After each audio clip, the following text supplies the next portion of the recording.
Cheguei cedo à casa da minha filha para organizar uma festa surpresa. Flagrei meu genro com a prima dele, juntos, trancados no banheiro. Ele sorriu e disse: "Minha esposa nunca vai acreditar em uma velha louca." Então, tranquei a porta pelo lado de fora. Eu nunca imaginei que um dia de celebração se transformaria no pior pesadelo da minha vida. Ou melhor, no melhor golpe de justiça que eu já dei. Meu nome é Marlene, tenho 67 anos. E no dia em que tranquei meu genro num banheiro com a amante dele, descobri que essa velha aqui ainda tem muito veneno nas veias. Era uma quinta-feira de novembro. O sol batia forte naquela manhã e eu segurava 3 sacolas pesadas, cheias de balões cor-de-rosa, faixas brilhantes e aqueles enfeites bobos que a gente compra pensando que vão deixar tudo mais bonito. Minha filha Júlia fazia 32 anos no sábado, mas eu tinha combinado com o marido dela, o Paulo, de adiantar a surpresa. Ela trabalhava muito, vivia cansada e eu queria ver o sorriso dela. Aquele sorriso que andava sumido fazia tempo. Cheguei à casa deles às 9 da manhã. Paulo tinha me dado a chave reserva meses atrás, dizendo que era, para qualquer emergência, sogra. Usei ela poucas vezes. Sempre tive pudor de invadir a privacidade dos dois. Mas naquele dia, com a autorização dele, entrei sem cerimônia. A casa estava silenciosa. Silenciosa demais. Coloquei as sacolas no chão da sala, tirei os sapatos para não fazer barulho. Queria começar logo a decorar sem acordar ninguém, caso estivessem dormindo ainda. O cheiro de café velho pairava no ar. A pia da cozinha tinha 2 xícaras sujas, batom vermelho na borda de uma delas. Júlia não usa vermelho. Ela prefere tons rosados, discretos. Meu coração deu um aperto pequeno, mas eu ignorei. Deve ser de ontem, pensei. Alguma amiga que passou aqui. Foi quando ouvi um riso abafado, vindo do corredor. Não era um riso qualquer. Era aquele tipo de risada íntima, cúmplice, cheia de segredos sujos. O tipo de riso que 2 pessoas dão quando estão fazendo algo que não deveriam. Caminhei devagar pelo corredor. Meu coração começou a bater mais rápido.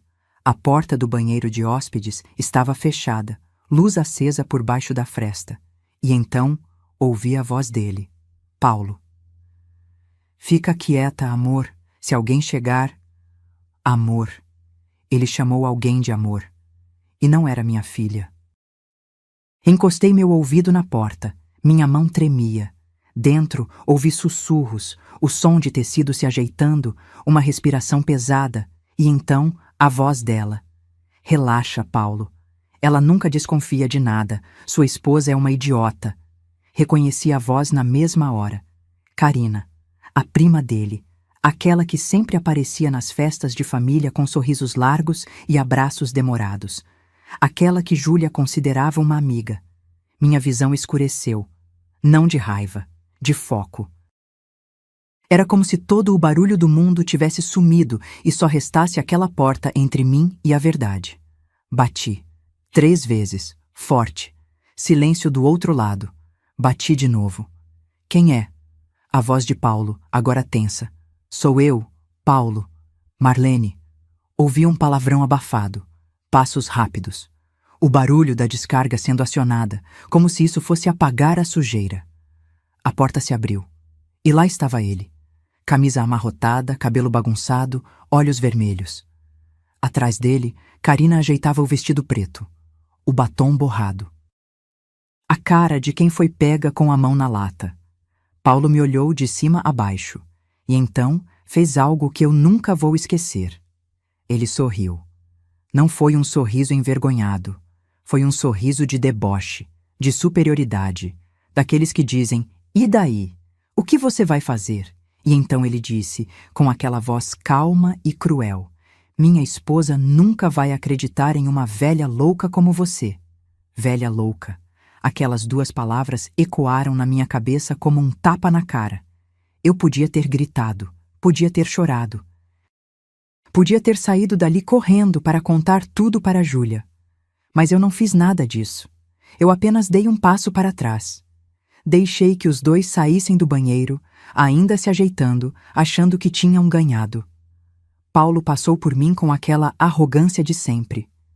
Karina me lançou um olhar de desprezo, como se eu fosse um móvel velho no caminho. Esperei eles se afastarem pelo corredor. E então, eu fechei a porta do banheiro e tranquei, pelo lado de fora. Ouvi o clique da chave girando. Senti o metal frio na minha mão. Ei, o que você está fazendo? Paulo gritou, voltando correndo. Mas era tarde. Coloquei a chave no bolso, peguei meu celular e fiz 2 ligações. A primeira para minha filha Júlia. Filha, preciso que você venha para casa agora. É urgente, não pergunte nada, só vem. A segunda para Mateus, o marido de Karina. Mateus, sou Marlene, sogra do Paulo.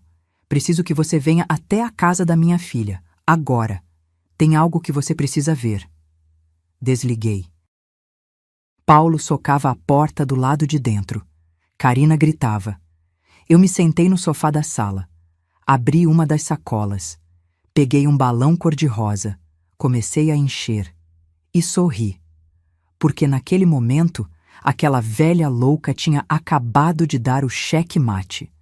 Se você quer saber o que aconteceu quando minha filha e o marido de Karina chegaram, se inscreva no canal, porque essa história está só começando. E o que vem depois vai te deixar sem fôlego. Enquanto eu enchia aqueles balões, uma calma estranha tomou conta de mim. Paulo continuava berrando do outro lado da porta, ameaçando chamar a polícia, dizendo que eu tinha enlouquecido. Karina choramingava, implorando para eu abrir. Mas eu não me movia. Apenas sentada ali, no sofá de veludo bege que eu mesma tinha ajudado Júlia a escolher 3 anos atrás, eu respirava fundo e deixava as memórias virem. Porque para entender o que aconteceu naquele dia, você precisa entender quem eu sou. E, principalmente, o que eu perdi para chegar até ali. Meu nome completo é Marlene Ferreira dos Santos. Nasci em Belo Horizonte, num bairro simples onde todo mundo se conhecia e as portas ficavam abertas até de noite. Meu pai era motorista de ônibus, minha mãe costureira. Foi dela que herdei a profissão. Aos 12 anos, eu já sabia fazer bainha invisível e pregar botão sem deixar ponto aparente. Casei aos 22 com Osvaldo, um homem bom, daqueles que existem cada vez menos. Ele trabalhava como técnico em refrigeração, consertava geladeiras e freezers pela cidade inteira. A gente nunca teve muito, mas nunca faltou nada, principalmente amor. Osvaldo me tratava como se eu fosse feita de cristal. Todas as manhãs, antes de sair para trabalhar, ele me dava um beijo na testa e dizia: "Cuida do meu tesouro aí", apontando para minha barriga. Júlia nasceu num dia de chuva. Veio chorando, com fome, com pressa de viver. Foi a coisa mais bonita que eu já vi na vida. Osvaldo chorou tanto na maternidade que a enfermeira achou que tinha acontecido alguma tragédia. Mas era só felicidade mesmo, felicidade pura. Criei minha filha com todo o sacrifício que uma mãe faz sem nem perceber que está se doando. Acordava às 5 da manhã para costurar enxovais, vestidos de festa, roupas sob medida para madrinhas de casamento. Trabalhava até meia-noite às vezes, os dedos doloridos, a vista cansada, mas sempre com um sorriso quando Júlia chegava da escola querendo me mostrar um desenho, uma nota boa, um bilhete da professora. Osvaldo e eu sonhávamos grande para ela. Queríamos que ela estudasse, que tivesse oportunidades que a gente nunca teve. Quando Júlia passou no vestibular para a administração, foi como se tivéssemos ganhado na loteria. Mas a faculdade era particular. Cara, muito cara. Foi aí que eu vendi minha máquina de costura industrial. Aquela máquina tinha sido da minha mãe. Era uma Singer antiga, pesada, toda de ferro, que costurava qualquer tecido sem reclamar. Minha mãe tinha me deixado ela como herança, junto com um bilhete que dizia: "Filha, com essa máquina você nunca vai passar fome. Cuida dela como eu cuidei de você." Vendi por R$ 15.000, metade do que valia. Mas era o que eu tinha. e era o que minha filha precisava. Júlia chorou quando soube. Disse que não queria, que ia trancar a faculdade, que ia trabalhar. Mas eu não deixei. Segurei o rosto dela entre minhas mãos e disse: Mãe, não mede sacrifício por filho. Você vai estudar, vai ser alguém na vida. E um dia, quando tiver sua própria família, vai entender. E ela entendeu. Formou-se, arrumou emprego bom, cresceu na carreira, virou gerente financeira numa empresa grande, ganhando mais em um mês do que eu ganhava em um ano inteiro costurando. Osvaldo não viveu para ver ela formada. Morreu de infarto fulminante 8 anos atrás, 3 meses antes da colação de grau. Caiu no meio da rua, consertando a geladeira de um cliente. Quando chegaram para me avisar, eu estava pregando botões numa camisa. Meus dedos pararam no ar. E desde aquele dia, uma parte de mim também parou. Fiquei sozinha. Júlia já estava morando em outro bairro, compartilhando apartamento com amigas da faculdade. Eu não quis atrapalhar.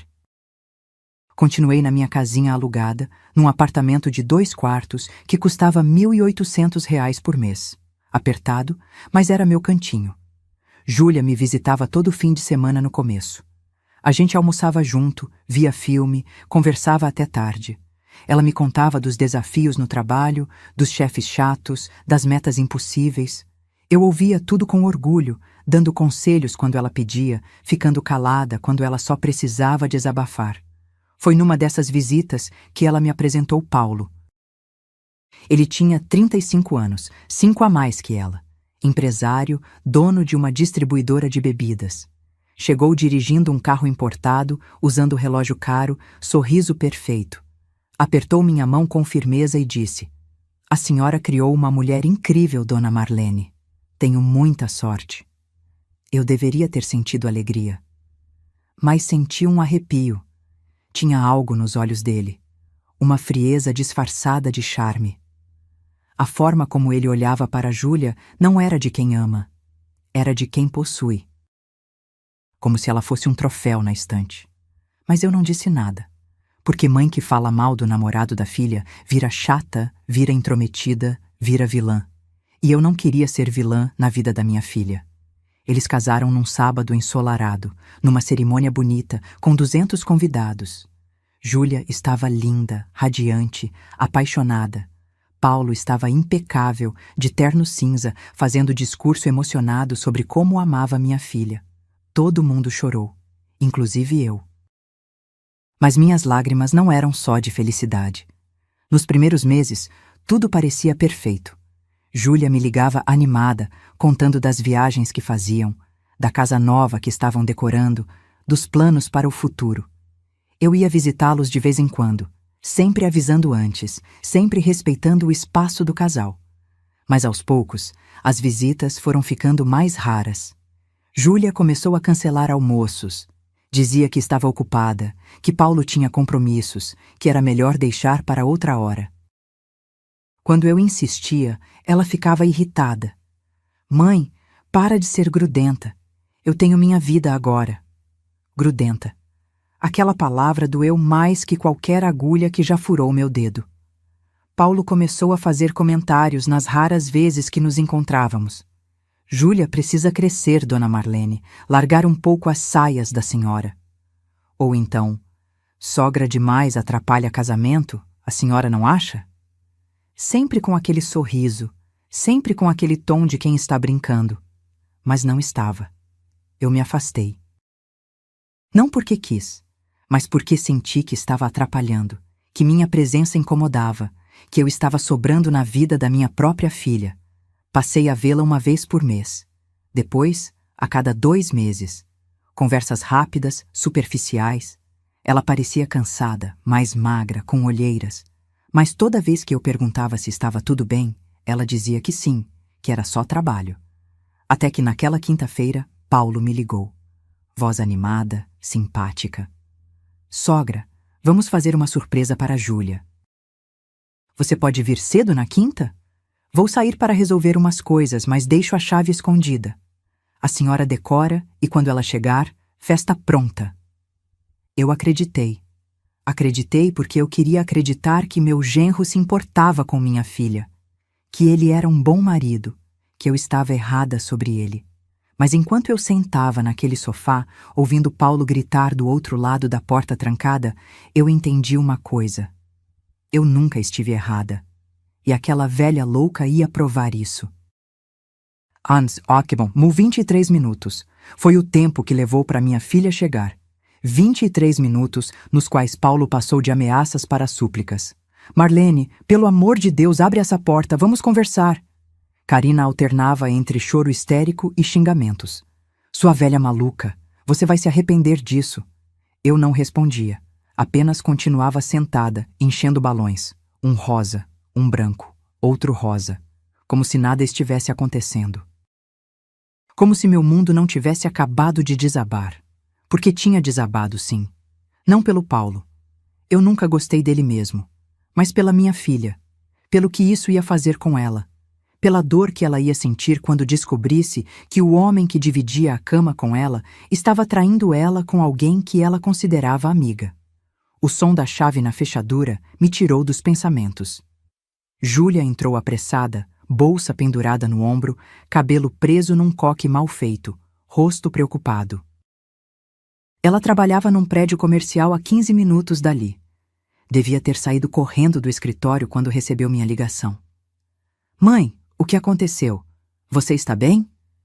Ela olhou ao redor, viu as sacolas de festa, os balões no chão, meu rosto calmo. Ficou confusa. Eu não entendi. Você disse que era urgente. Eu me levantei. Caminhei até ela. Segurei suas mãos. Estavam geladas.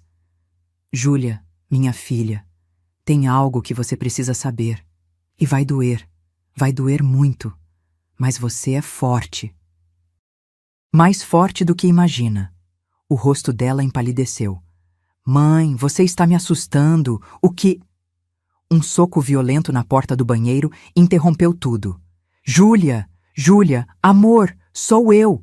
Abre essa porta! A voz de Paulo, desesperada agora. Minha filha olhou para o corredor. Depois para mim. E então, eu vi nos olhos dela aquela terrível compreensão começando a se formar. Aquele momento em que você ainda não sabe o que aconteceu, mas seu corpo já sente que algo está errado. Muito errado. Mãe! Por que o Paulo está trancado no banheiro? Antes que eu pudesse responder, a campainha tocou. Mateus. Fui até a porta. Abri. Ele estava suado, ofegante, como se tivesse subido as escadas correndo. Mateus tinha 42 anos, alto, forte, com aquele tipo de presença que preenche uma sala. Empresário como Paulo, sócio dele na distribuidora. Um homem que eu conhecia pouco, mas que sempre me pareceu decente nas poucas vezes que nos encontramos em eventos familiares. Dona Marlene, o que aconteceu? Onde está Karina? Apontei para o corredor. No banheiro, com o Paulo. Ele franziu a testa. Não entendeu. Júlia também não. Os dois me olhavam esperando uma explicação que fizesse sentido. Eles estavam lá dentro, juntos, quando cheguei para preparar a festa surpresa. Minha voz saiu firme, sem tremer. Trancados. Fazendo o que vocês já imaginam. O silêncio que se seguiu foi ensurdecedor. Júlia soltou minha mão. Deu um passo para trás. Sua boca se abriu, mas nenhum som saiu. Era como se as palavras tivessem morrido na garganta dela. Mateus ficou paralisado por 3 segundos. Depois, começou a caminhar em direção ao corredor com passos pesados, decididos. Mateus, espera. Tentei segurá-lo, mas ele me afastou com delicadeza. Ele socou a porta. 1 vez, 2, 3. Karina, sai daí agora! Do outro lado, o choro dela ficou mais alto. Mateus, amor, não é o que você está pensando. Eu posso explicar. Explicar o quê? Ele gritou com uma dor na voz que cortou meu coração. Você estava trancada num banheiro com meu sócio. Júlia finalmente se moveu. Caminhou devagar até o corredor, como se estivesse em transe. Quando chegou perto da porta, ela encostou a testa na madeira. Paulo. Sua voz saiu num sussurro. É verdade? Silêncio do outro lado. Paulo, eu estou falando com você. É verdade? Júlia, amor, deixa eu sair. Deixa eu explicar direito. Sua mãe entendeu tudo errado. Entendeu errado? Júlia explodiu. E foi a primeira vez na vida que eu vi minha filha realmente gritar. Minha mãe viu vocês dois juntos, no nosso banheiro, na nossa casa. Foi um momento de fraqueza, Júlia. Não significa nada. Eu te amo. Cala a boca. Ela socou a porta com tanta força que eu ouvi os ossos da mão dela estalarem. Cala a boca. Fui até ela, segurei seus ombros. Ela estava tremendo, tremendo inteira. E foi aí que notei. Sua blusa estava levemente esticada na região da barriga. Uma barriga que não estava lá 3 meses atrás, na última vez que nos vimos. Júlia, minha voz falhou.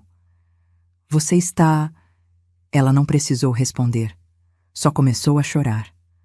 Um choro silencioso, doloroso, daqueles que saem lá do fundo da alma. 4 meses, mãe. Ela sussurrou entre soluços. Estou grávida de 4 meses. Ia contar para ele no meu aniversário. Ia ser a surpresa. Meu mundo parou de girar. Minha filha, grávida.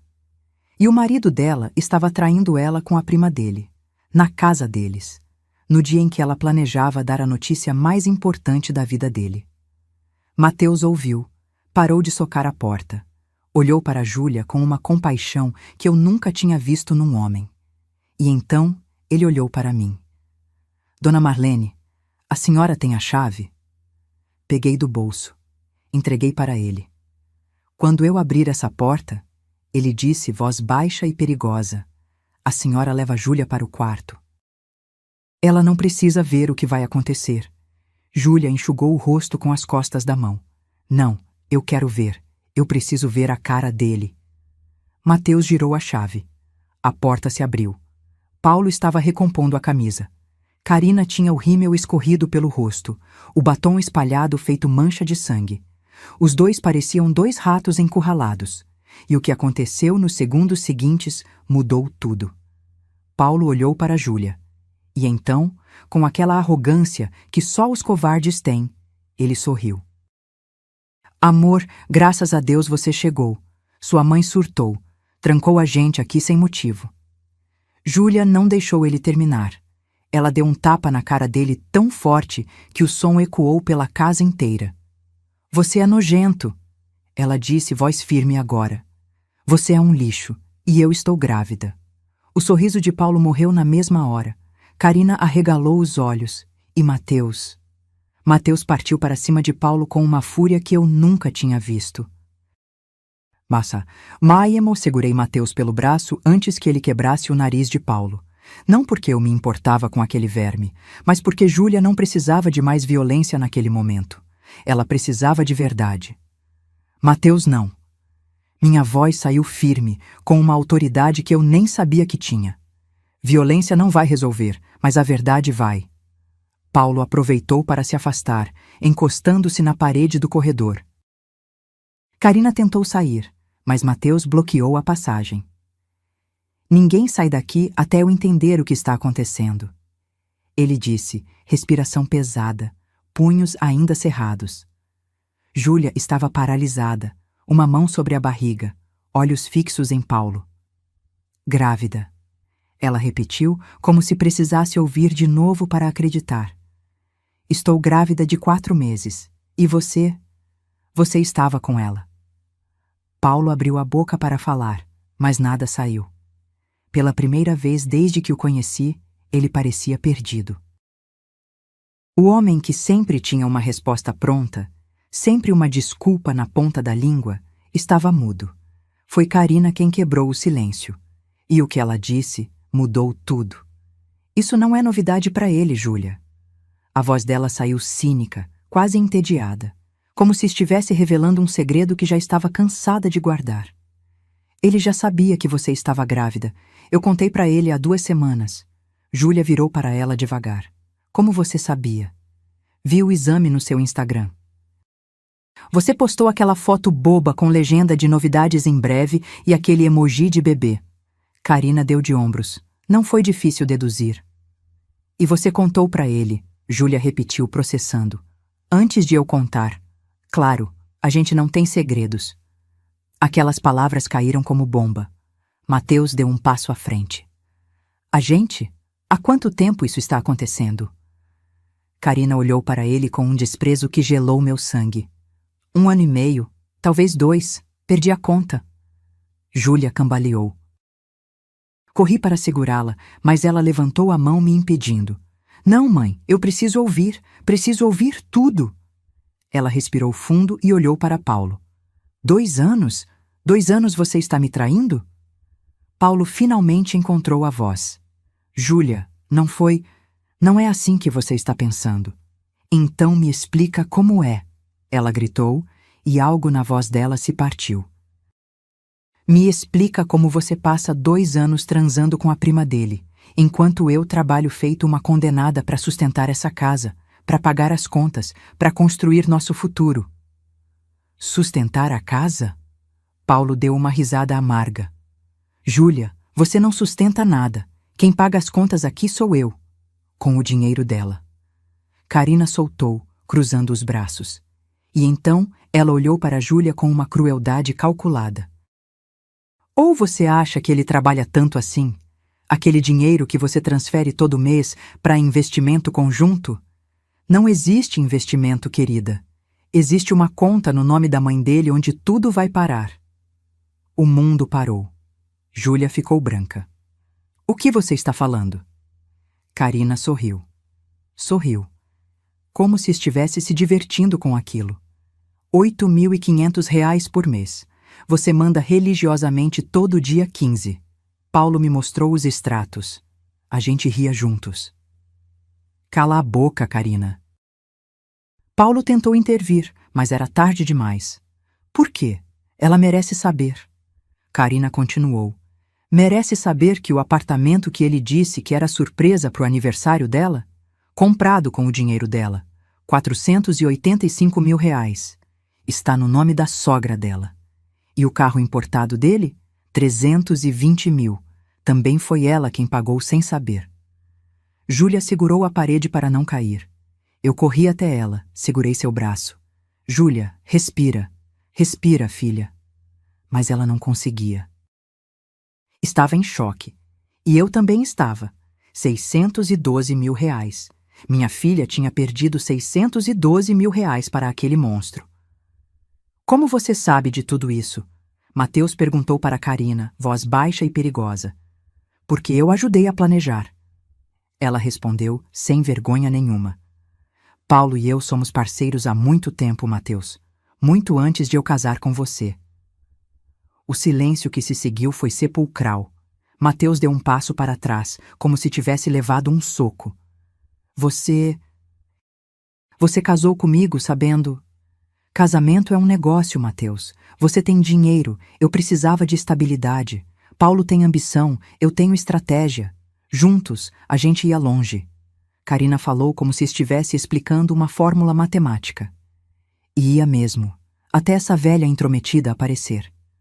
Olhou para mim com ódio puro. Essa velha intrometida salvou minha filha de você. Respondi, voz calma, mas firme. E agora eu quero saber tudo. Tudo mesmo. Você não vai saber nada. Paulo finalmente reagiu, tentando retomar o controle. Vou embora. Karina, vamos. Ninguém vai a lugar nenhum. Mateus bloqueou a porta da frente. Porque eu também quero respostas, e vou ter. Nem que demore a noite inteira. Foi quando Júlia se moveu. Com passos decididos, foi até o quarto dela. Voltou segundos depois com o celular de Paulo na mão. Ele tinha esquecido na mesinha de cabeceira.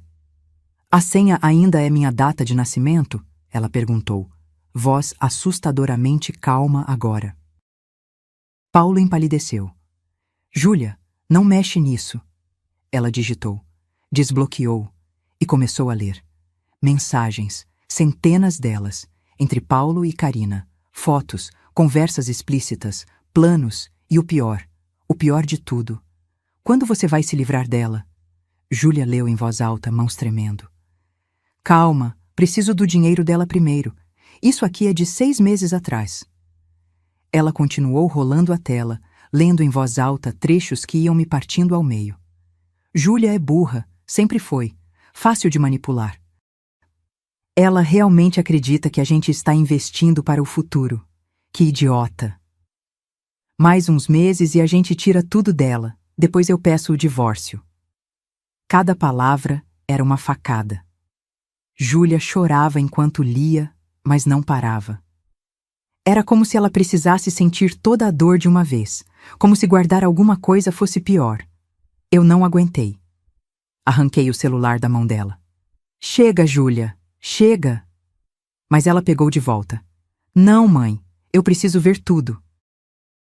Preciso saber com quem eu dividi minha cama esses anos todos. E então ela encontrou algo. Um anexo, uma planilha. Abriu. E o que vimos ali destruiu qualquer esperança de que aquilo fosse só traição. Era um plano completo, detalhado, de como Paulo e Karina iriam roubar não só de Júlia, mas de Mateus também. E Mateus arrancou o celular da mão de Júlia. Seus olhos percorriam a planilha com uma velocidade desesperada, como se precisasse entender rapidamente antes que aquilo desaparecesse. Mas não ia desaparecer. Estava tudo ali, preto no branco. Números, datas, estratégias, um golpe milionário. O que é isso?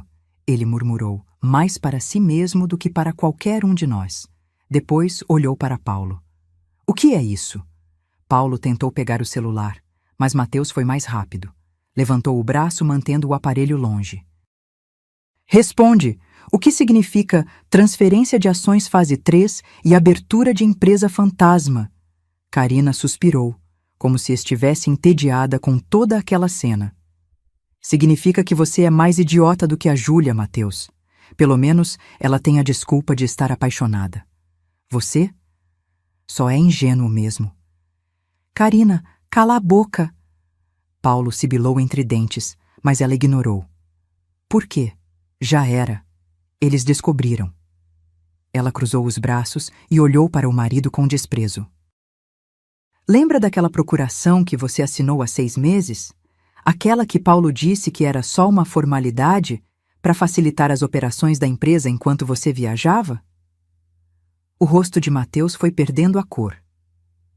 Com aquela procuração, Karina continuou, com uma calma assustadora.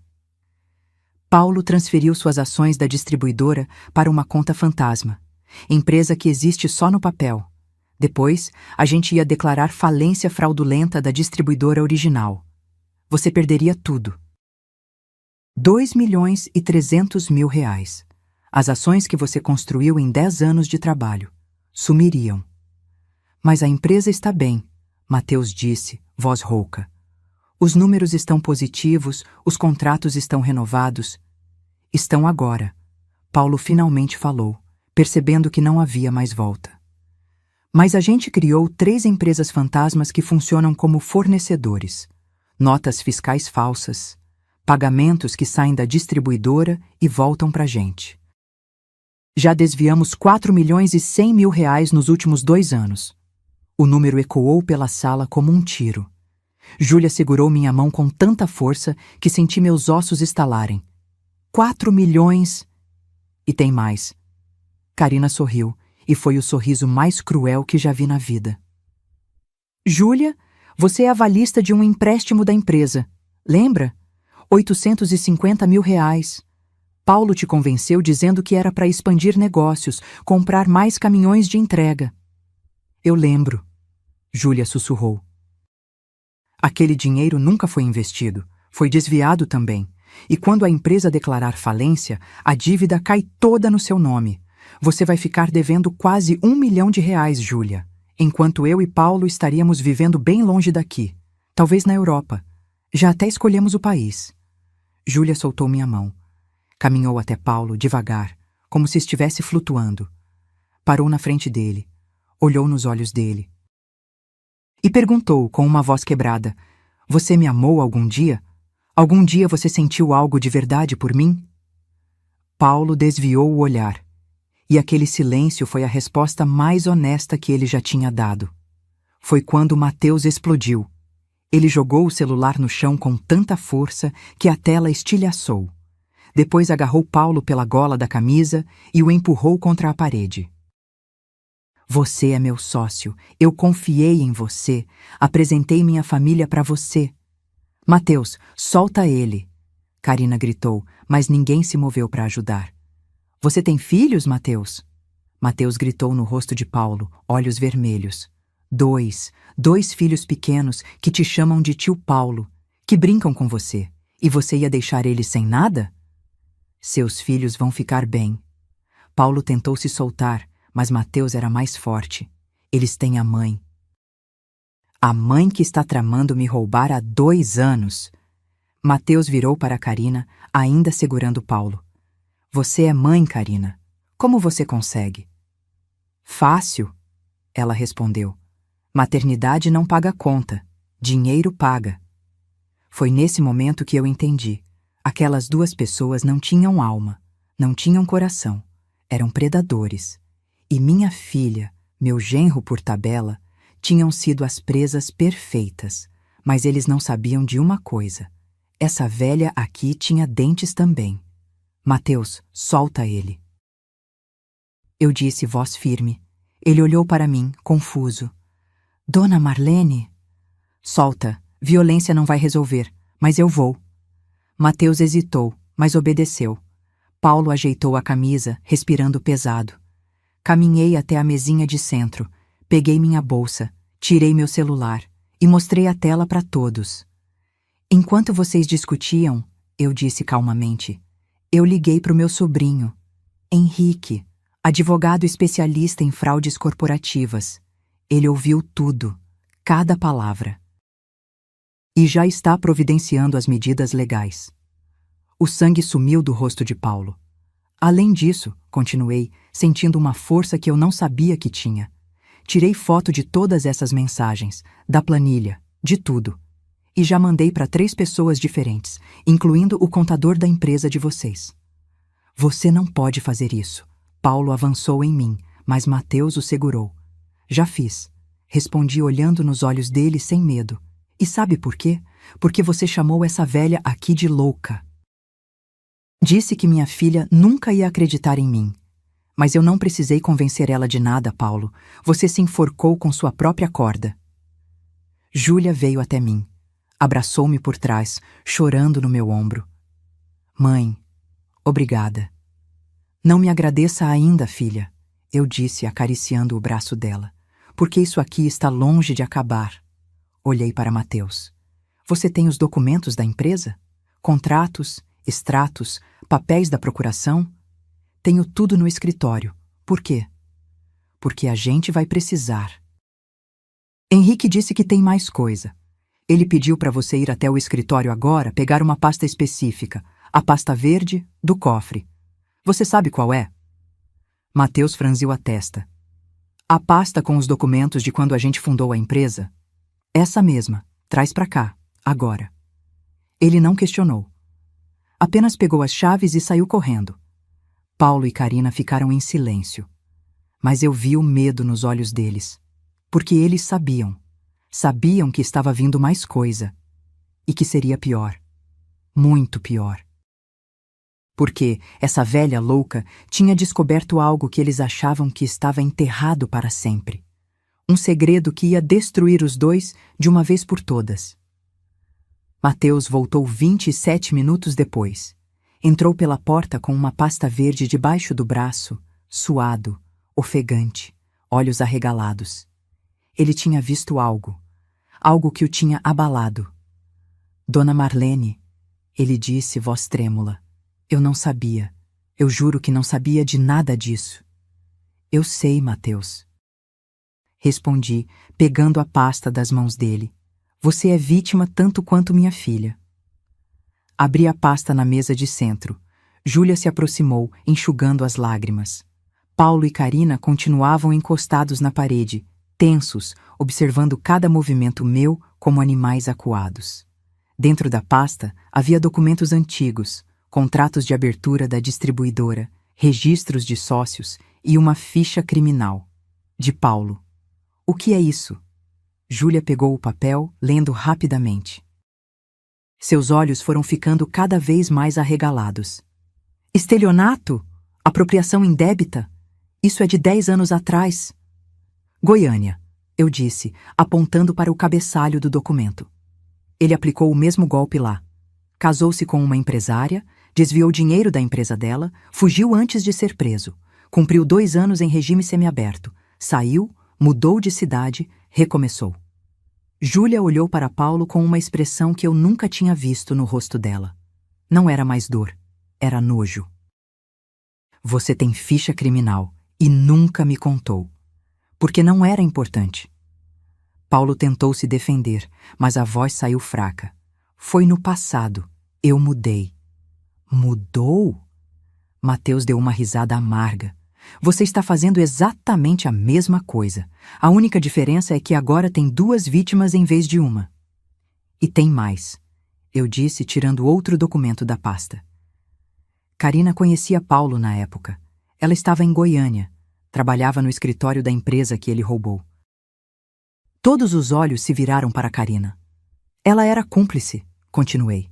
Ajudou Paulo a desviar o dinheiro, recebeu parte, mas conseguiu escapar da investigação porque não tinha procuração, não tinha acesso direto. Era só a secretária que não sabia de nada. Júlia segurou a barriga, respirando fundo. Vocês se conhecem há mais de 10 anos. Planejaram isso desde o começo. Não desde o começo. Karina finalmente falou, cansada de fingir. Paulo te conheceu por acaso mesmo. Mas quando ele me ligou dizendo que tinha encontrado uma gerente financeira com dinheiro e coração mole, eu vim pra cá. Arrumei emprego numa empresa próxima da sua. Fiz amizade com você. Apresentei meu primo Paulo pra você numa festa da empresa. Lembra? Júlia cambaleou.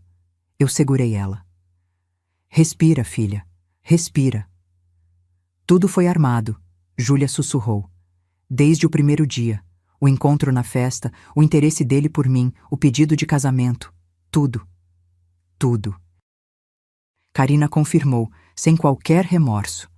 E funcionou perfeitamente, até hoje. Foi quando algo em mim se acendeu. Não foi raiva, foi determinação, pura e absoluta. Mateus, eu disse virando para ele, você confia em mim? Confio, dona Marlene. Então faz o que eu vou te pedir. Júlia, você também. Confiem em mim e façam exatamente o que eu disser. Júlia olhou nos meus olhos, e pela primeira vez naquela tarde terrível, eu vi um lampejo de esperança no olhar dela. O que você quer que a gente faça, mãe? Respirei fundo. E então comecei a traçar o plano que eu tinha arquitetado na minha cabeça enquanto todos gritavam. Vocês 2 vão perdoar eles. Silêncio absoluto. Quê? Mateus explodiu.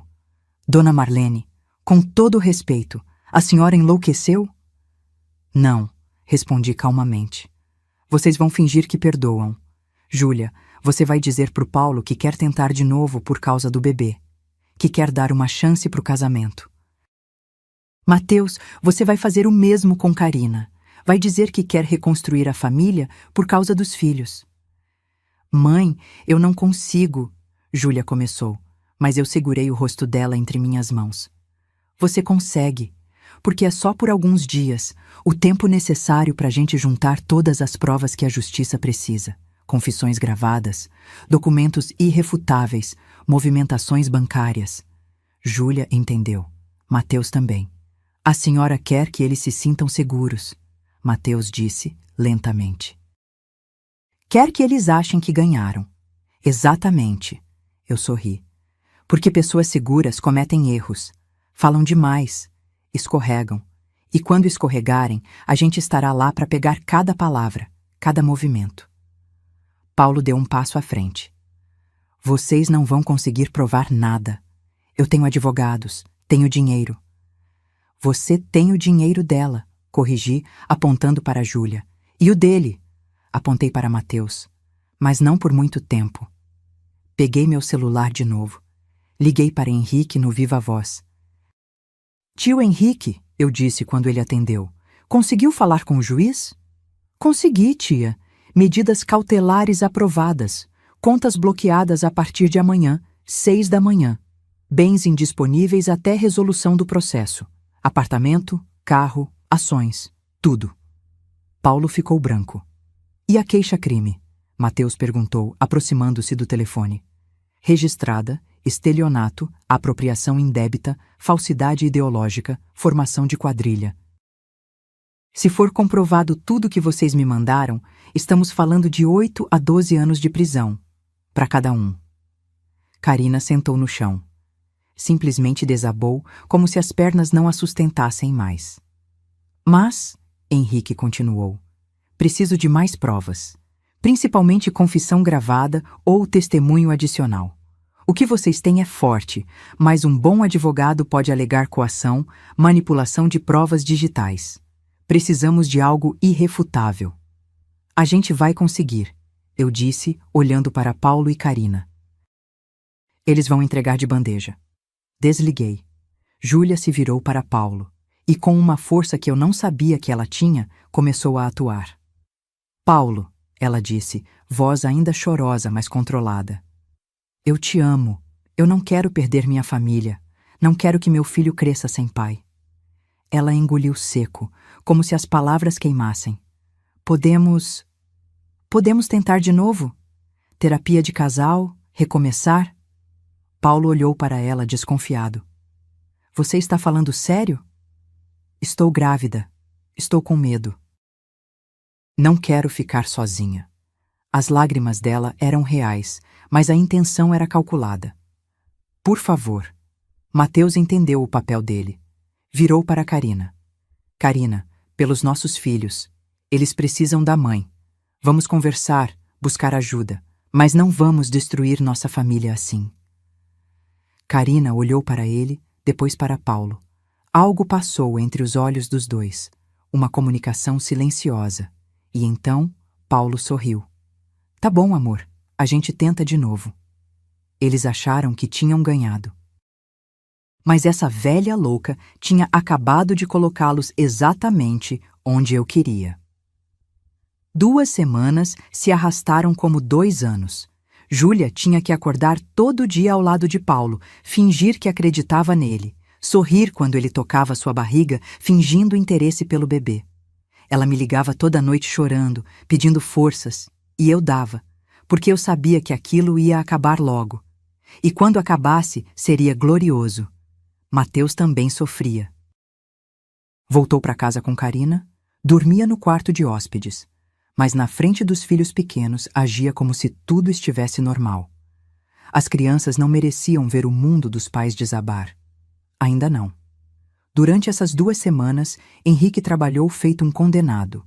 Contratou um investigador particular que seguiu Paulo e Karina, fotografou encontros escondidos em hotéis baratos nos arredores da cidade, gravou conversas ao telefone. Conseguiu mandado judicial para acessar extratos bancários completos. Descobriu mais 3 empresas fantasmas que nem Mateus sabia que existiam.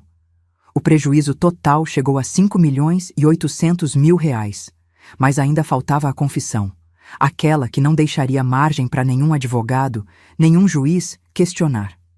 Foi quando eu tive a ideia do jantar. Vamos fazer um jantar de reconciliação, eu disse para Júlia numa tarde de quarta-feira.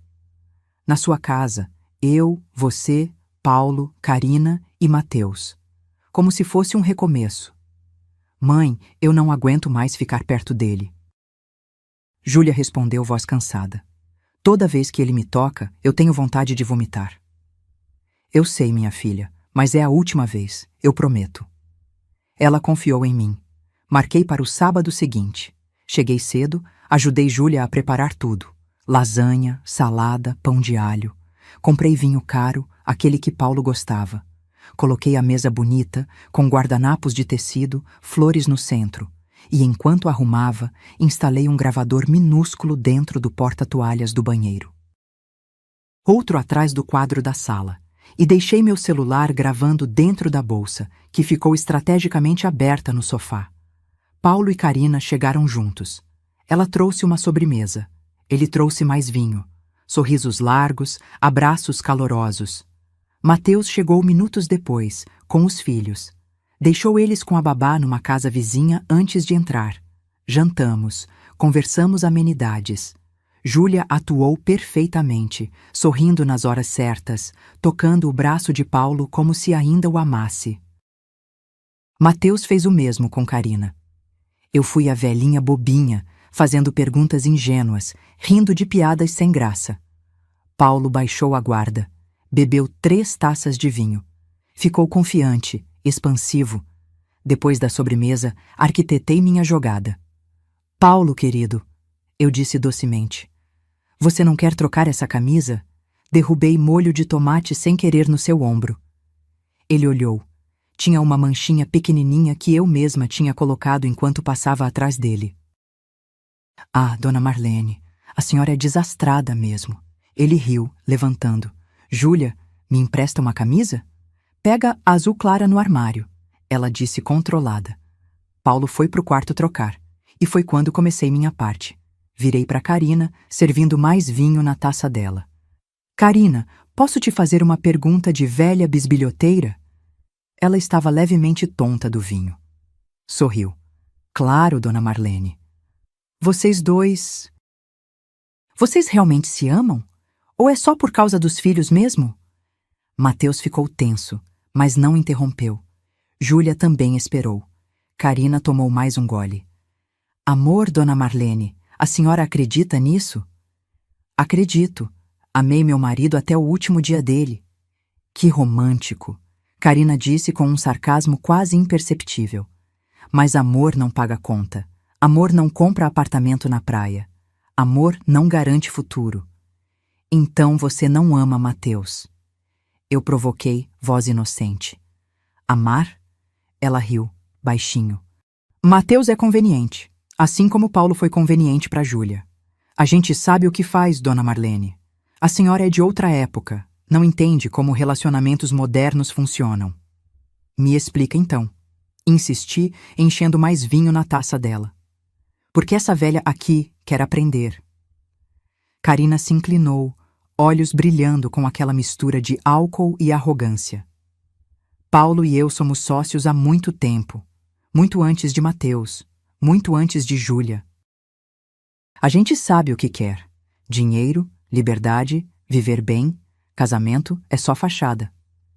E Júlia? Perguntei vendo minha filha apertar os punhos embaixo da mesa. O que ela é para vocês? Júlia? Carina riu mais alto agora. Júlia sempre foi boba, fácil de manipular. Paulo a escolheu exatamente por isso. Ela tinha dinheiro guardado, salário bom e aquele jeitinho de menina carente que quer agradar. Perfeita. Perfeita para roubar, eu completei. Perfeita para fazer negócio. Carina corrigiu, sem perceber que estava entregando tudo. A gente só pegou o que ela ofereceu. Se ela foi idiota de não perguntar para onde o dinheiro ia, o problema é dela. Mateus estava gravando no celular embaixo da mesa. Júlia também. E o bebê? Perguntei. Muda alguma coisa? Bebê? Carina deu de ombros. Mais uma desculpa para ela pagar pensão depois. Paulo já tem advogado preparado. Quando a separação acontecer, ele vai pedir guarda compartilhada e pensão dela para ele. Vai alegar que largou os negócios para cuidar do filho. Mas ele não vai largar nada, eu disse. Claro que não. Carina riu. Mas juiz acredita em pai dedicado, principalmente quando a mãe é workaholic instável emocionalmente. A gente já tem laudo psicológico comprado. Nesse momento, Paulo voltou. Camisa limpa, cabelo ajeitado. Sentou-se, alheio ao que Carina tinha acabado de confessar. Do que vocês estavam falando? De amor, eu disse sorrindo. Carina estava me explicando como funciona relacionamento moderno. Paulo olhou para Carina, um aviso silencioso nos olhos, mas era tarde. Ah, sim, ele forçou um sorriso. É diferente mesmo, né, sogra? Muito diferente, concordei. E então olhei para Júlia. Filha, você pode me trazer um copo d'água? Júlia se levantou, foi até a cozinha, voltou com o copo. E quando entregou para mim, nossos olhos se encontraram. Ela sabia. Era agora. Paulo, Júlia disse, voz firme pela primeira vez em semanas. Karina acabou de me chamar de boba, de idiota. Disse que você me escolheu porque eu era fácil de manipular. O clima mudou instantaneamente. Júlia, ela bebeu demais, não sabe o que está falando. Paulo tentou. Eu sei exatamente o que estou falando. Karina interrompeu, ainda embriagada pela arrogância. E é verdade, você sempre foi a vítima perfeita. Vítima, Júlia repetiu. E então ela pegou o celular dela, colocou na mesa. Tudo gravado, cada palavra. O sangue sumiu do rosto de Karina. E não é só isso. Mateus se levantou, colocando o próprio celular ao lado do de Júlia. Eu também gravei. Eu peguei minha bolsa, tirei o celular. Eu também. E então tirei os 2 gravadores que tinha escondido. E esses aqui estavam trabalhando o jantar inteiro. Paulo levantou, derrubando a cadeira. Vocês não podem usar isso. É ilegal. É legal quando há suspeita de crime. Uma voz masculina veio da porta. Henrique, meu sobrinho, advogado. E ao lado dele, 2 oficiais de justiça. Paulo Henrique Costa e Karina Mesquita Costa. Henrique disse, abrindo uma pasta.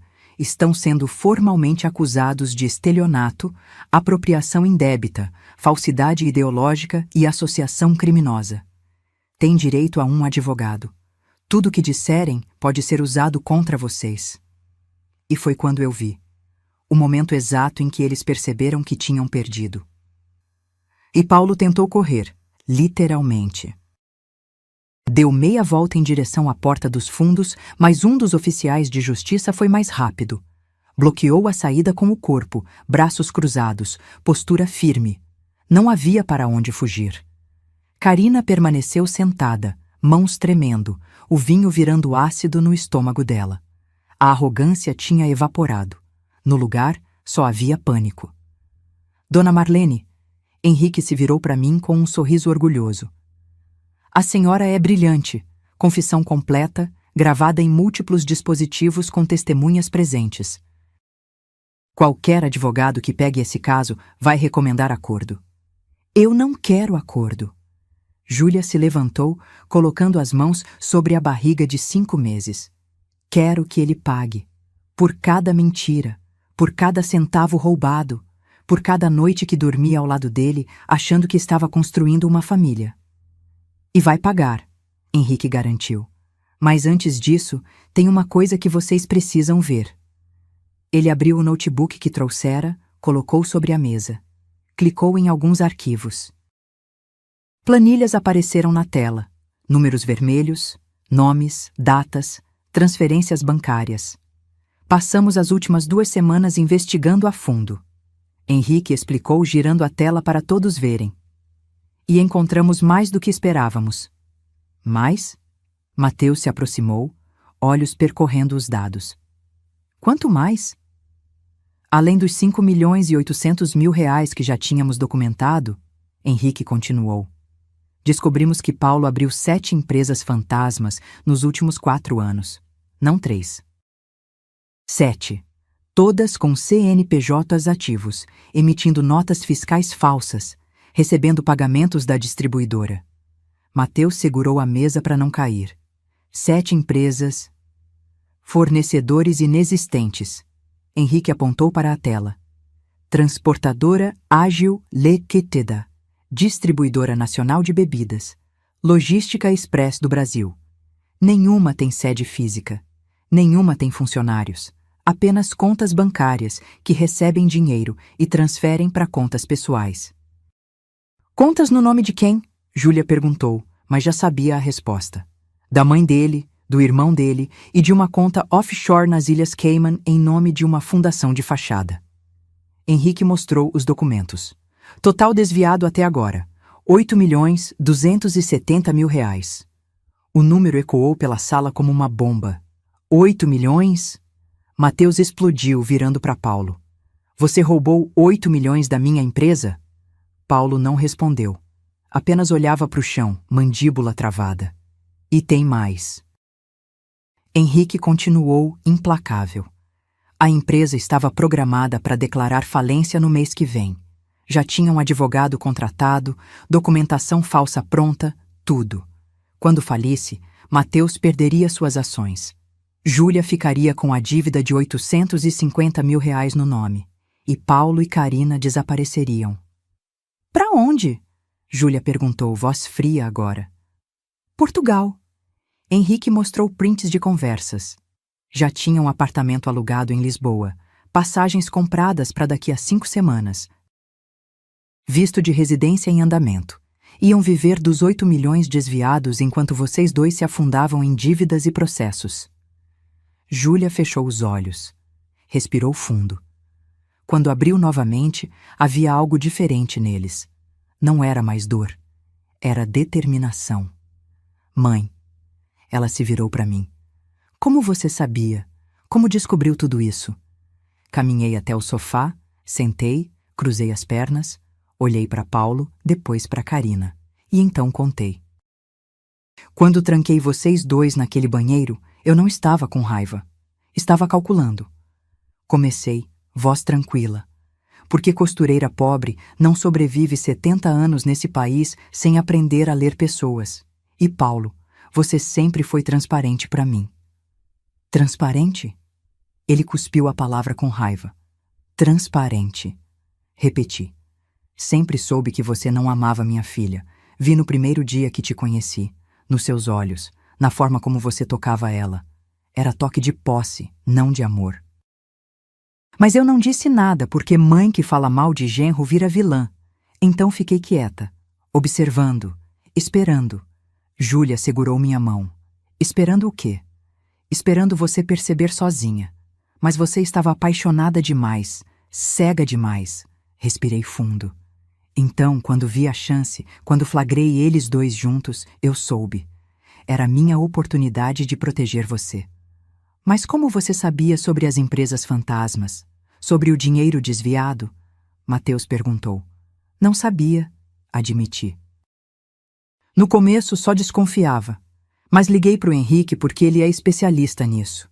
E pedi para ele investigar Paulo a fundo. Foi quando encontramos a ficha criminal. Depois, Henrique sugeriu investigar Carina também. E descobrimos que eles trabalharam juntos em Goiânia. Aí, as peças começaram a se encaixar.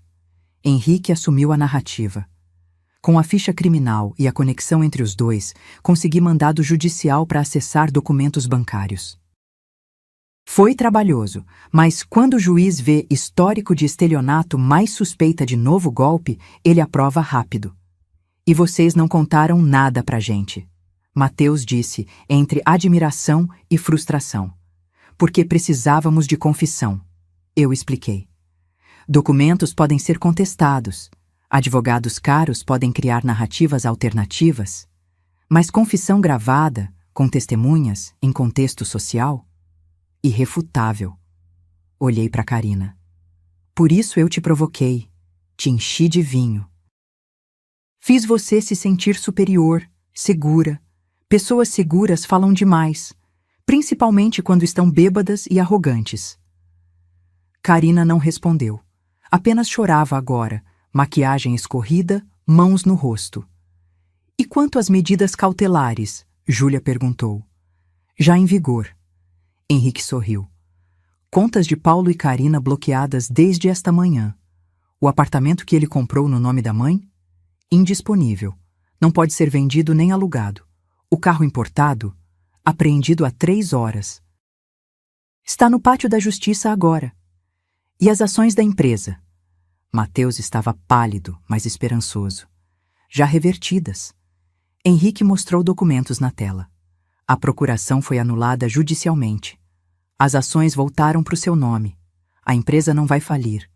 Na verdade, com a saída de Paulo e encerramento das empresas fantasmas, a distribuidora vai ter o melhor ano fiscal da história. Mateus desabou na cadeira, mãos no rosto, chorando de alívio. Júlia olhou para Paulo. Você ia me deixar grávida, endividada, sozinha. Ia deixar nosso filho sem nada. Paulo finalmente falou, voz amarga. Eu não queria esse filho.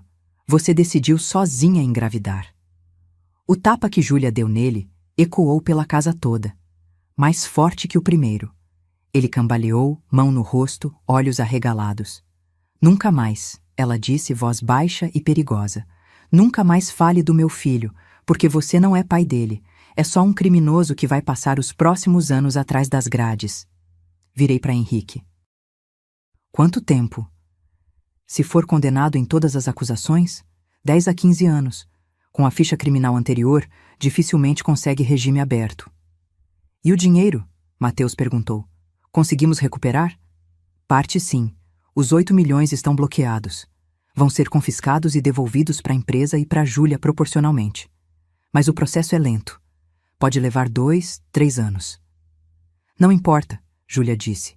O que importa é justiça. E então, ela se virou para mim. Abraçou-me com força. Chorou no meu ombro. Mas era choro de alívio agora, de libertação. Obrigada, mãe. Você salvou minha vida. Não, filha, sussurrei no ouvido dela. Eu só fiz o que qualquer mãe faria. Protegi minha cria. Os oficiais levaram Paulo e Karina, algemados, ele gritando ameaças, ela chorando. Mas nada disso importava mais, porque a velha louca tinha vencido. 3 meses se passaram como um borrão de audiências, depoimentos, papelada e noites sem dormir. Mas finalmente chegou o dia. O dia em que tudo seria decidido. A audiência de divórcio de Júlia estava marcada para uma terça-feira, 9 da manhã. Cheguei cedo com ela.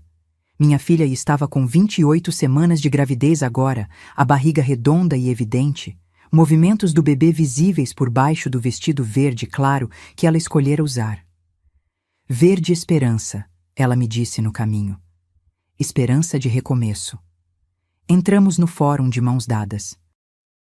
Henrique já estava lá, pasta grossa debaixo do braço, semblante sério, mas confiante. Mateus chegou minutos depois, acompanhado do próprio advogado. O divórcio dele com Karina seria julgado na sequência, na mesma sala. Paulo já estava sentado do outro lado, acompanhado de um advogado caro de Brasília que a mãe dele tinha contratado. Ele estava mais magro, com olheiras fundas, terno amarrotado. 3 meses respondendo processo em liberdade provisória tinham cobrado o preço. A empresa dele havia falido de verdade agora, não pela fraude que planejava, mas porque ninguém mais queria fazer negócio com um estelionatário conhecido. As portas tinham se fechado. Os amigos sumiram. Até a mãe dele, que inicialmente o defendera com unhas e dentes, havia se afastado quando descobriu que o apartamento em nome dela seria confiscado. Karina estava num canto oposto, advogada defensora ao lado. Ela não olhava para ninguém. Tinha perdido 15 quilos, cabelo sem brilho, unhas roídas. Os filhos estavam morando com Mateus em tempo integral agora. Ela tinha apenas visitação supervisionada a cada 15 dias. As crianças choravam quando ela aparecia. Não entendiam por que a mãe não podia mais morar com eles. O juiz entrou. Todos se levantaram. Processo número 4.287. Divórcio litigioso, requerente Júlia Ferreira Costa versus requerido Paulo Henrique Costa. O juiz ajustou os óculos, olhou os papéis. Com pedido de indenização por danos morais e materiais, anulação de contratos fraudulentos e partilha de bens, correto? Sim, Excelência. Henrique respondeu levantando.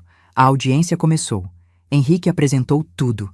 Cada documento, cada gravação, cada extrato bancário.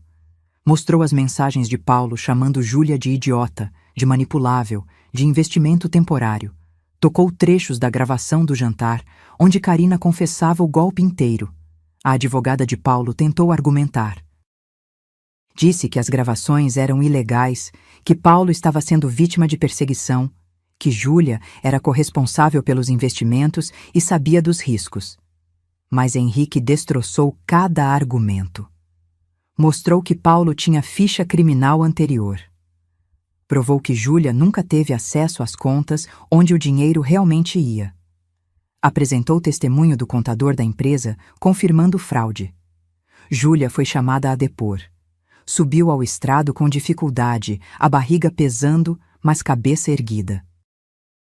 Senhora Júlia, o juiz perguntou voz gentil, A senhora sabia que seu marido estava desviando seu dinheiro? Não, Excelência, Júlia respondeu, voz firme. Eu confiava nele. Acreditava quando ele dizia que estávamos investindo juntos para o nosso futuro. Eu trabalhava 12, 14 horas por dia para ganhar bem, para dar conforto para nossa família. E ele usou isso contra mim. A senhora ainda ama seu marido? Júlia olhou para Paulo. Ele desviou o olhar. Não, Excelência. Eu amei a pessoa que pensei que ele fosse, mas aquela pessoa nunca existiu. Ele era apenas um golpista usando máscara de marido. O juiz fez mais algumas perguntas. Depois chamou Paulo. Ele subiu relutante. Respondeu às perguntas de forma mecânica, sem emoção. Negou tudo inicialmente. Disse que Júlia estava exagerando, que ela sabia de tudo, que era uma separação normal. Mas quando Henrique começou o interrogatório cruzado, Paulo desmoronou. Senhor Paulo, o senhor chamou sua esposa grávida de bola da vez nas mensagens com a cúmplice, correto? Silêncio. Senhor Paulo, responda. Chamei. A voz saiu baixa, envergonhada. E o senhor planejava deixar o país antes do nascimento do seu filho? Planejava. Sem pagar nada? Sem assumir responsabilidade? Sim. Júlia fechou os olhos, mão na barriga, mas não chorou. Aquela fase tinha passado. O juiz ouviu tudo, analisou documentos e então deu a sentença.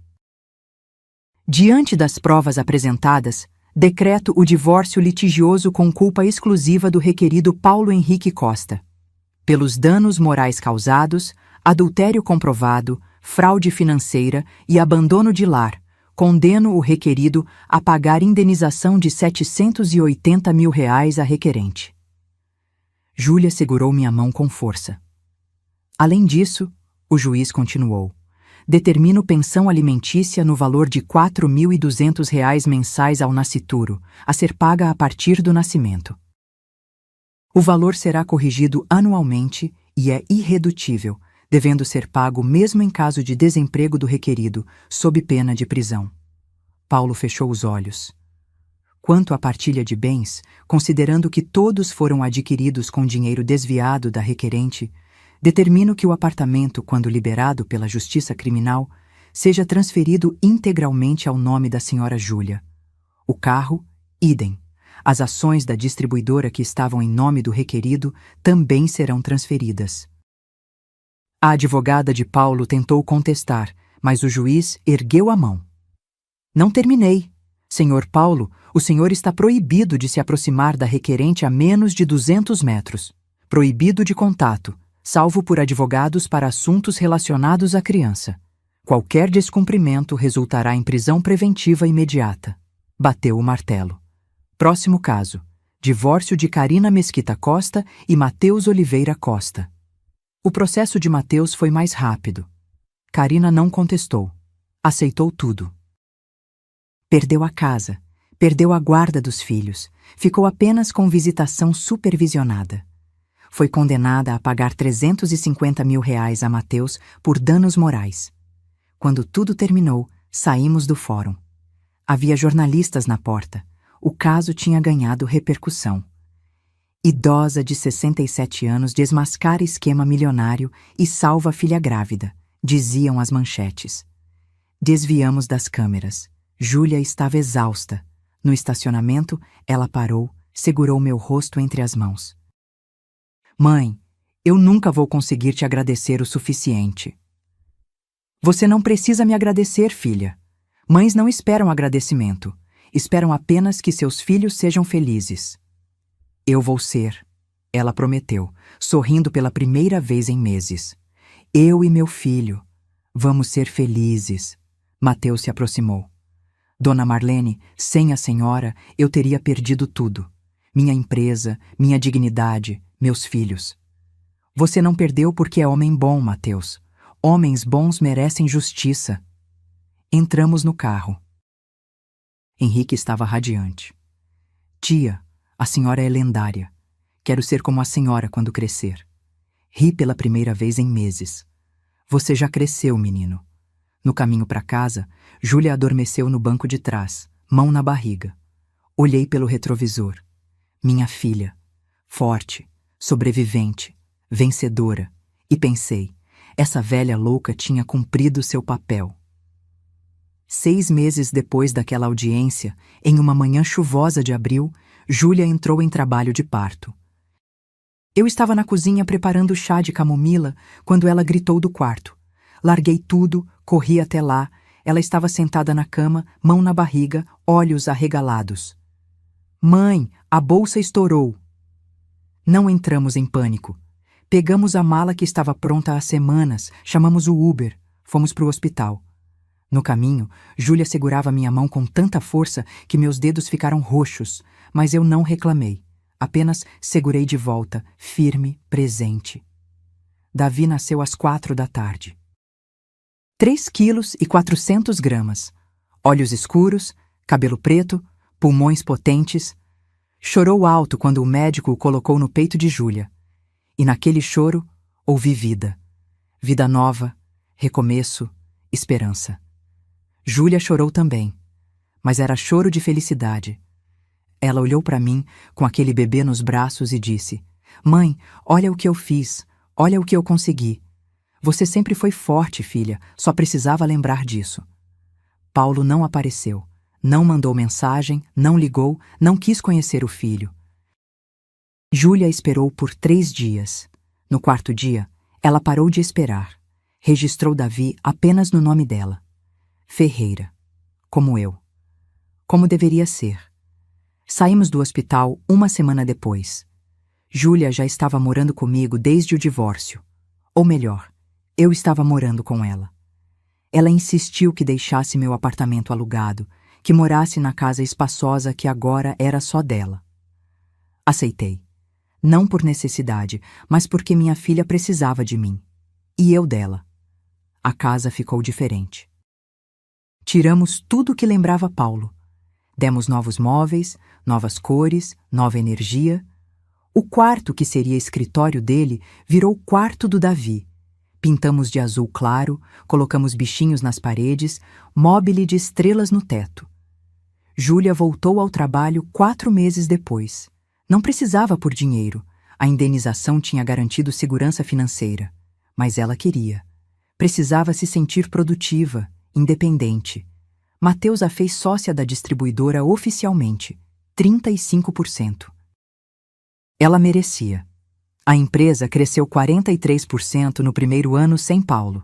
Sem as sangrias financeiras das empresas fantasmas, sem os desvios constantes, o negócio prosperava. Mateus contratou um novo diretor financeiro, implementou controles rígidos, auditoria trimestral.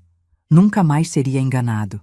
Júlia passou a ganhar R$24 mil por mês de salário, mais participação nos lucros que chegava a 80, 90 mil por ano. Ela comprou um carro novo, investiu em previdência para o Davi, guardou dinheiro para a faculdade dele. Planejava futuro agora. Futuro real, sem mentiras. Mateus também recompôs a vida. Conheceu Fernanda, professora de música dos filhos dele. Mulher doce, paciente, que tratava as crianças como se fossem dela. Eles estão namorando há 4 meses. Os meninos adoram, chamam ela de Tia Fê e já pedem para o pai casar logo. Quanto a Paulo e Karina, bem, a justiça não foi rápida, mas foi certeira. O processo criminal se arrastou por 8 meses, mas em dezembro saiu a condenação. Paulo, 10 anos e 4 meses de prisão em regime fechado. Karina, 9 anos e 8 meses. Ambos por estelionato qualificado, associação criminosa, falsidade ideológica e lavagem de dinheiro. Paulo tentou recorrer. Gastou tudo que a mãe dele ainda tinha em advogados, mas não adiantou. Em março, ele começou a cumprir pena. Está numa penitenciária estadual. Trabalha na marcenaria interna, ganha um salário mínimo por mês. 20% vai automaticamente para a pensão do Davi. Júlia nem mexe nesse dinheiro, guarda numa poupança separada. Quando Davi crescer, ele decide o que fazer com o dinheiro do pai, que nunca quis conhecê-lo. Karina cumpre pena em presídio feminino. Perdeu visitação dos filhos completamente. O juiz entendeu que a presença dela era prejudicial ao desenvolvimento emocional das crianças. Ela escreve cartas para eles. Mateus guarda, mas não entrega. Quando crescerem, se quiserem conhecer a mãe, eu mostro, mas não vou forçar nada. E eu? Bem, minha vida mudou de formas que nunca imaginei. 2 semanas após a sentença, recebi mensagem de uma jornalista. Ela queria fazer matéria sobre a vovó detetive que desmascarou o esquema milionário. Aceitei. A matéria saiu em portal nacional. Viralizou. Comecei a receber mensagens, centenas, depois milhares. Mulheres de todo o Brasil contando histórias parecidas. Noras abusivas, genros golpistas, filhos manipulados, famílias destruídas por mentiras e ganância. Foi quando Henrique sugeriu: Tia, cria um canal, conta a sua história, ajuda essas mulheres. Criei. Com a ajuda de Júlia e um sobrinho neto que entende de internet, gravei meu primeiro vídeo. Contei tudo. Do começo ao fim. 2 horas de relato. Publiquei sem expectativa. Em 3 dias, 2 milhões de visualizações. Os comentários me fizeram chorar. Mulheres dizendo que se sentiram vistas, ouvidas, representadas. Mães agradecendo por mostrar que idade não é sinônimo de fragilidade. Avós dizendo que voltaram a acreditar na própria força. Hoje, 6 meses depois, o canal tem 420 mil inscritos. Gravo uma história por semana. Às vezes minha, às vezes de outras mulheres que me mandam seus relatos. Viro todas elas em narrativas de superação. Fui convidada para palestrar. Igrejas, associações de bairro, grupos de mulheres. Falo sobre dignidade, sobre não aceitar abuso, sobre reconhecer quando alguém está tentando te manipular. Falo sobre amor próprio aos 60, 70, 80 anos. Ninguém é velho demais para recomeçar, eu digo em cada palestra. Ninguém é fraco demais para reagir. Às vezes, só precisamos de um empurrão, de alguém que acredite em nós, ou simplesmente precisamos olhar no espelho e dizer: chega. Voltei a costurar, não por dinheiro, por prazer. Faço roupinhas para o Davi, mantas personalizadas, lembrancinhas para presentear. Meus dedos ainda lembram os movimentos. Minha mãe estaria orgulhosa. Hoje, enquanto escrevo isso, Davi está dormindo no meu colo. Tem 8 meses agora. Está enorme, gordinho, sorridente. Não sabe quem é o pai. Não precisa saber ainda. Tem avó, tem mãe, tem família. Júlia está na cozinha preparando o jantar. Cantarola baixinho. Está feliz. De verdade feliz. Namora ninguém, não quer por enquanto. Estou namorando minha liberdade, mãe, ela disse outro dia. E eu entendo perfeitamente. Às vezes, nas noites silenciosas, penso no que teria acontecido se eu não tivesse chegado cedo naquele dia. Se não tivesse flagrado Paulo com Karina. Se tivesse ignorado, fingido não ver. Júlia teria perdido tudo. O filho teria crescido numa mentira. Mateus teria sido destruído financeiramente. Mas eu cheguei. E eu vi. E eu agi. Não porque sou heroína. Não porque sou especial. Mas porque sou mãe. E mães protegem. Sempre. A qualquer custo. Me chamaram de velha louca. E talvez eu seja mesmo. Louca por não aceitar injustiça. Louca por lutar pela minha filha. Louca por acreditar que uma mulher de 67 anos pode virar o jogo contra homens mais jovens, mais ricos, mais conectados. Mas se isso é loucura, que venham me prender. Porque essa loucura salvou minha família. E eu faria tudo de novo. Quantas vezes fossem necessárias. Meu nome é Marlene. Tenho 68 anos agora. E eu não sou uma velha louca. Eu sou uma leoa que ensinou outras leoas a rugir. Se essa história tocou seu coração, me conta. De onde você está me assistindo? Você já passou por algo parecido ou conhece alguém que passou? Deixa aqui nos comentários. Sua história pode inspirar outra mulher que está precisando de coragem. Curte esse vídeo, se inscreve no canal e ativa o sininho para não perder as próximas histórias. Porque enquanto existir injustiça, eu vou estar aqui contando. E você não está sozinha. Nunca esteve.